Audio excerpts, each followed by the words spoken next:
Europe 1, il est 8h32, Thomas Soto. C'est la revue de presse Natacha Polony. Bonjour Natacha. Mais bonjour Thomas, bonjour Julie et bonjour à tous. Alors ce matin, en une de vos journaux, il n'y a que des vainqueurs, c'est magnifique. La Dépêche du Midi, géant. Le Courrier Picard, intouchable. Les Parisiens, champions. Alors ça, c'était pour les handballeurs, bien sûr, et Roger Federer. Et puis, oui, on n'oublie pas Roger Federer. Et puis, dans 20 minutes, c'est Hamon, champion.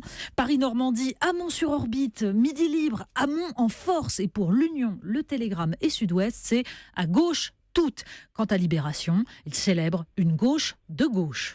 Bon, puisque vous préférez définitivement la politique au sport, on commence avec la victoire de Benoît Hamon, Natacha. Et oui, la une du Figaro résume la situation. Le scrutin où tout peut arriver. Avec ce sondage, Emmanuel Macron et François Fillon au coude à coude.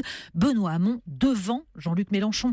Le résultat de la primaire marque-t-il un sursis pour le Parti socialiste? Ça, c'est la thèse du Figaro. Les autres éditorialistes en sont moins sûrs. Premier constat, celui d'Hervé Favre dans La Voix du Nord. Pour l'ex-premier ministre et pour le président de la République, la victoire sans appel de Benoît Hamon est une humiliation sans précédent. Ce vote à 60-40 a des allures de motion de censure populaire du quinquennat. Mais dans le Républicain lorrain, Xavier Brouet nuance.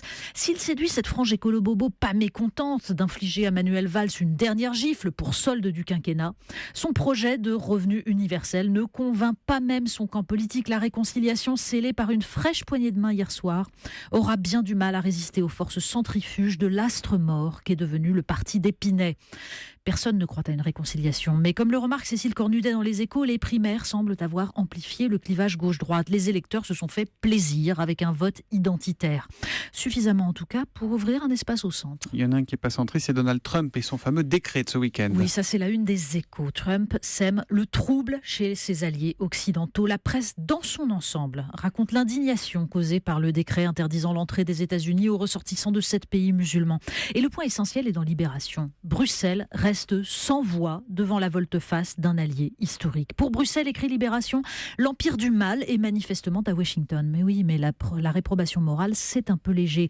Jusque-là, écrit le Figaro, les Européens s'étaient rassurés en croyant détecter dans l'attitude de Donald Trump une part de bluff. Alors, en profiter pour réfléchir à l'avenir de l'Europe, ça serait plus utile. Notre QI baisse, Natacha. Oui, on en a déjà parlé dans cette revue de presse, mais il faut lire l'article d'aujourd'hui dans Les Échos sur cette baisse confirmée par les dernières études.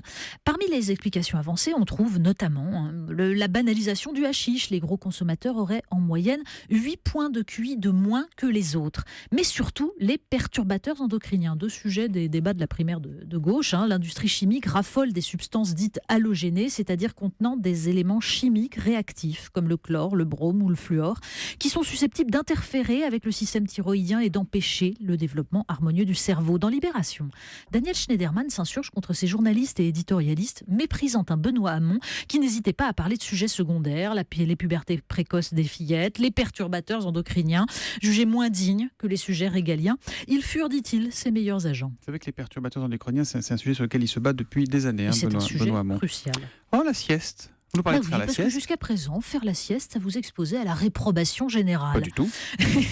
Mais si, dans une entreprise, les adeptes perdaient souvent d'ailleurs tous les bienfaits de leur assoupissement à force de culpabilité, parce qu'ils étaient obligés de pratiquer dans des conditions extrêmes, se transformant en clandestins du roupillon, nous dit Le Monde. Fort, je crois que Julie s'est endormie.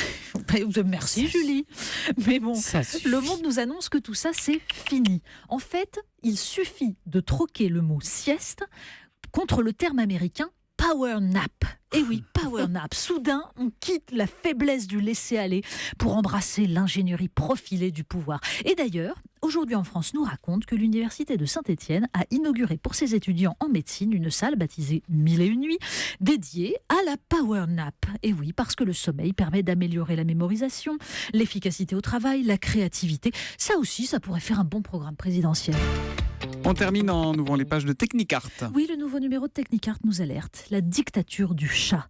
Comment survivre dans un monde qui ronronne? Mais oui, un cauchemar, ils sont partout. D'ailleurs, c'est visiblement une révolte généralisée puisque le monde s'interroge aussi.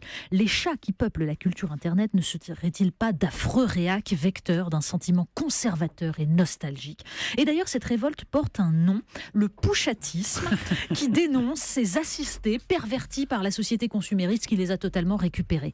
Comme quoi, même un phénomène d'engouement médiatique absolu peut se retourner. Moi, je dis Emmanuel Macron devrait méditer sur les lolcats. C'est joli, le pouchatisme, je trouve. Oui. Même très joli. Merci beaucoup, Natacha Polony, la revue de presse qui revient demain à 8h30. À demain.